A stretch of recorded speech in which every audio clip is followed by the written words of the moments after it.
माँ दुर्गा के 9 रूप सिर्फ देवी के नहीं, बल्कि हर स्त्री के जीवन के 9 पड़ाव हैं। पहला रूप शैलपुत्री। ये रूप है एक बेटी के जन्म का, जो अपने पिता की पहचान से जानी जाती है। दूसरा रूप ब्रह्मचारिणी।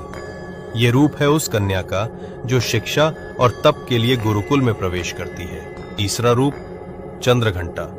ये रूप है उस युवती का जो विद्या में निपुण होकर दुनिया का सामना करने को तैयार है। चौथा रूप कूष्मांडा।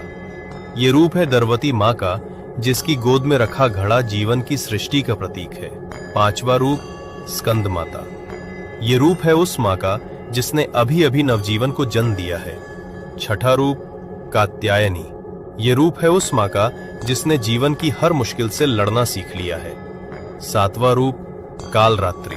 ये रूप है उस स्त्री का जो अपने परिवार की रक्षा के लिए रौद्र रूप धारण कर लेती है। आठवां रूप महागौरी। ये रूप है उस स्त्री का जिसने जीवन की कठिनाइयों के बाद भी अपनी पवित्रता और कोमलता बनाए रखी। नौवां रूप सिद्धिदात्री।